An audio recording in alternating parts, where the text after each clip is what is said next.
Hold on a second.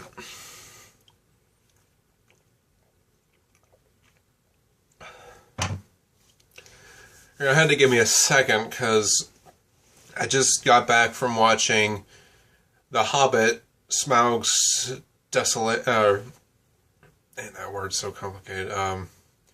Desolation, that's right. Smaug's Desolation. And a lot has happened in that movie. Hold on a second.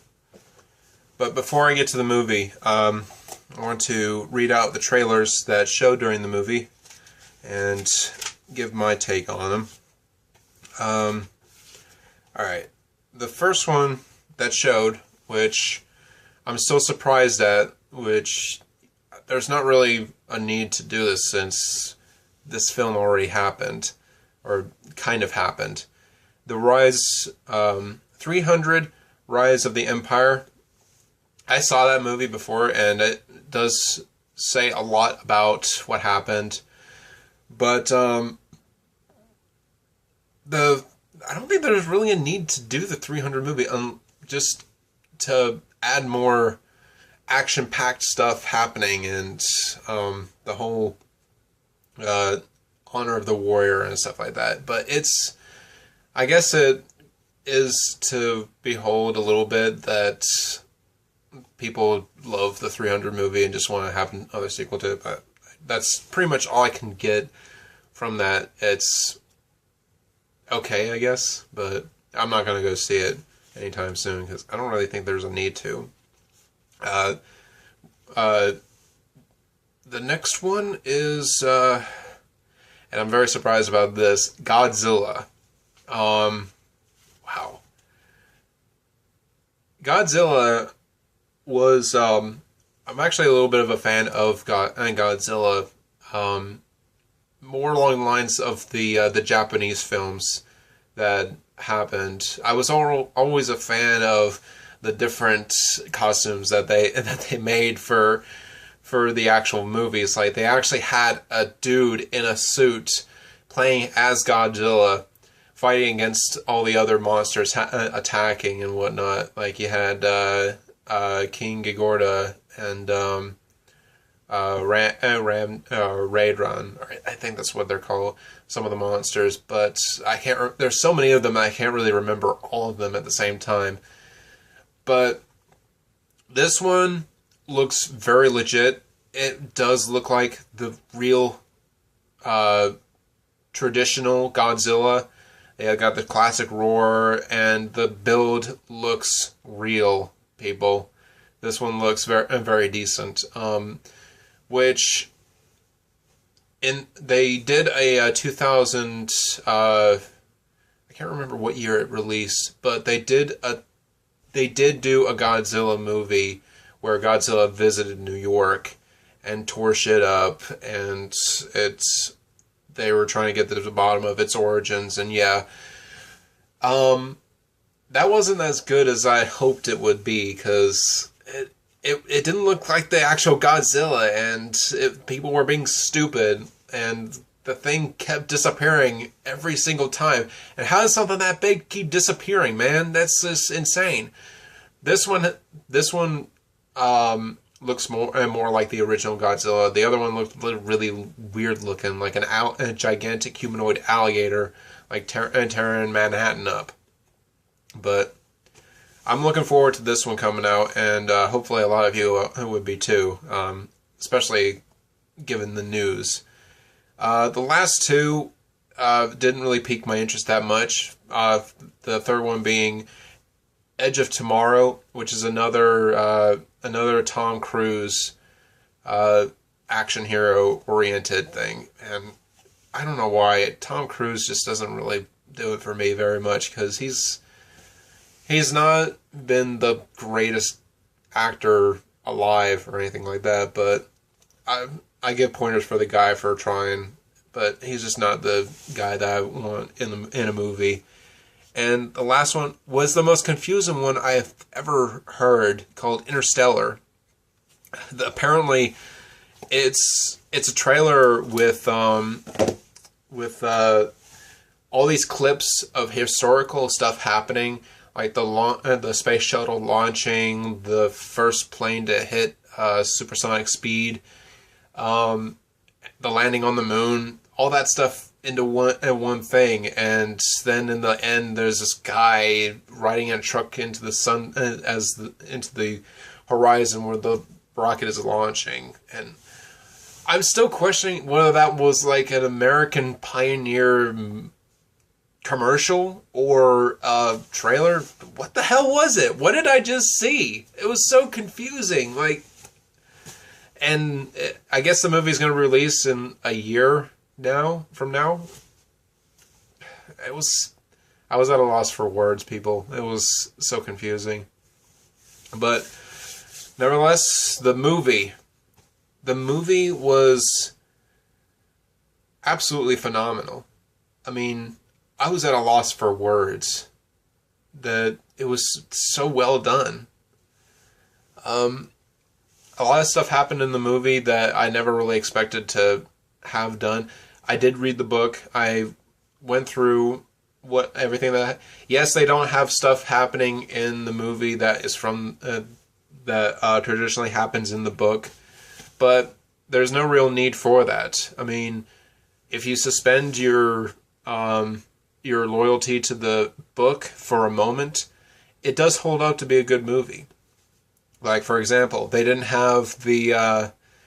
when they go into Mirkwood, where they encounter the spiders, the one thing that they encounter is a strange dinner that keeps taking place in the midst of in the middle of a fire or something. They have like a dinner and whatnot, and it as soon as they get to it, it disappears, and they keep getting lost. They do get lost in this movie, but not for this reason. There are other bits and pieces of the movie that I'm pretty sure that should have been mentioned in the book, but I can't really remember too much to really call upon it to light. But it did a good job. It really did, and did a lot to make this movie what it is. Hold on a second.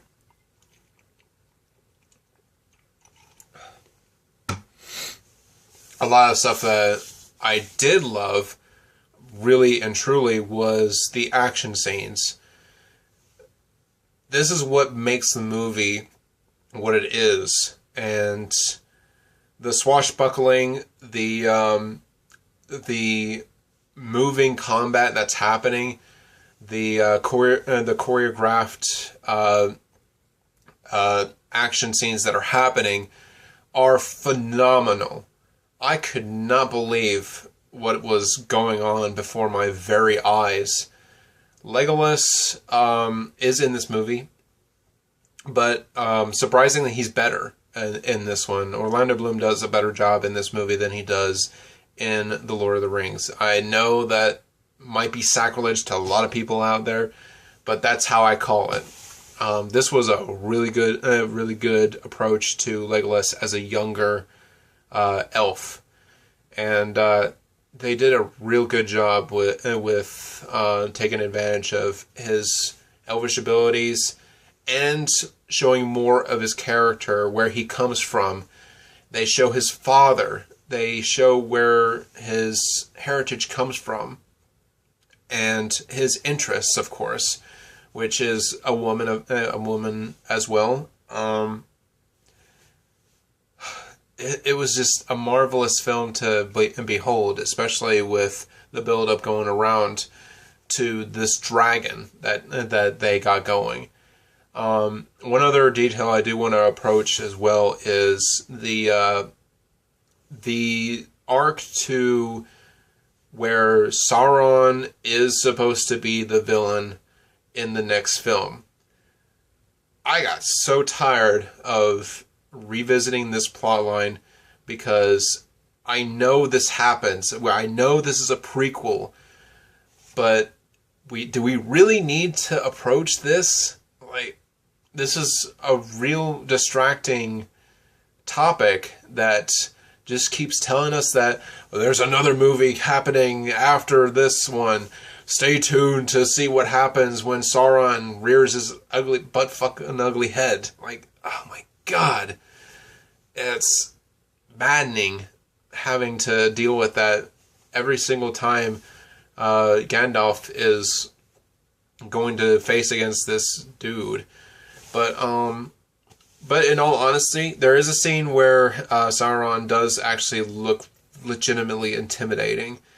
And there is this scene where they reveal that Sauron is the necromancer that they mentioned in the previous film. I do think that's a little bit silly to say, but hell, I'll allow it. Then we get to the main focus of the movie, which is Smaug. I'm still trying to catch my breath after seeing what just happened in this movie. Smaug's Desolation, I would have to say, is nothing short of its marvel. I mean, my god. When you do dragon rolls, you don't just show how that they're flying lizards shooting fire from their breath and ruining towns. You show an intelligent yet very vicious and very deadly creature who is smart enough to know every single move that you're going to do. And they show it very well in this movie. Smaug he does talk in this movie, which I absolutely love. The fact that he portrays himself as this mighty force that no one can stand up to is just marvelous. And it isn't shown better in any movie than this one. The rest of the characters in the movie does a very good job. I think they picked a really good character to play, or a really good actor for Bilbo to act as. I mean, this bumbling bandit that they got, who doesn't act like a bandit at all. And I absolutely loved their conversation between each other. Like, Bilbo's just trying his best to keep his life in check, just to not mess up. It's just like, oh, Smaug the Desolator, you are the most majestic dragon I've ever seen. It's like, oh my god. Yeah, he's playing his role very nicely and making sure that he doesn't fuck up. While all the while trying to get the Arkenstone, which I'm still skeptical about what it is that he's supposed to get. I mean, the Arkenstone doesn't really stress upon an important thing right now. It's the dragon that they have to get rid of. And in the end, they technically do get rid of it, but that's for you guys to find out how. This movie is worth going to see. I guarantee it. Check it out. See the first Hobbit firsthand before seeing this one if you haven't seen it in a while. But please see it first, and then go see Smaug. I mean, the scenes in this movie are, compared to the other one, the first one paled in comparison to the second one, which I am very satisfied for. I mean, it was so good. That's pretty much how I'm going to end it. Just very thankful I went to see this movie. And free, no less. That was really, really nice of my friends to treat me like that. You know, it was really great. But I'm going to end up having to buy the DVD to this movie and bookshelf it in the back here. So that's how it is. That's my ruling. If it's good enough to go see in theaters and love how it handled, it's a bookshelf of my book. So go check it out. If you've seen it, please list some of your favorite scenes in this movie. Oh shoot, that's right. I can't believe I forgot this scene. There was another scene I wanted to mention in this movie, which was the barrel scene, which I did see in the trailer. I didn't think much of it at the time, but I am so glad for this one. There was a scene where they're trying to escape the Elvish kingdom where Legolas comes from, and their only way out is to escape in barrels down a river.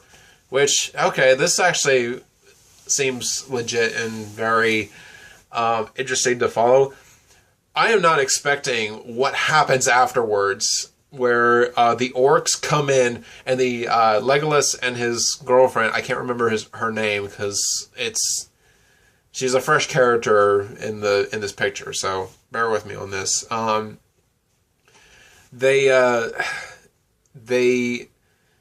They try to shoot the dwarves that are in the barrels, all while fighting the two elves, helping the dwarves.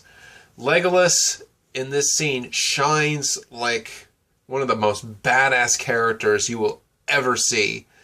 If you thought that in the Lord of the Rings movies he was badass, you ain't seen nothing yet.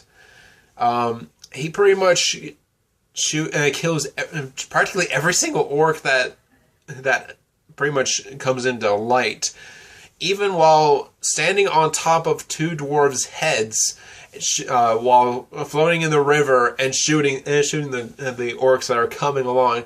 I was like, are you shitting me? Are you like really going balls in to show how badass he is in this movie?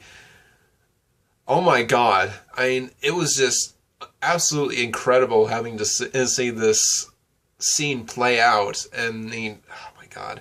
I gotta stop rambling about these scenes in this movie. It's just, it's really fun to watch. That's all I got right now. I don't want to spoil any more about this movie that it needs to be spoiled. As I said before, if you want to, please note tell me the scenes that were your favorite in this movie down in the comments center. I would like to know more about what you guys think about this movie. So, happy holidays, and I hope you got all the gifts that you got on your list. So, check you guys later.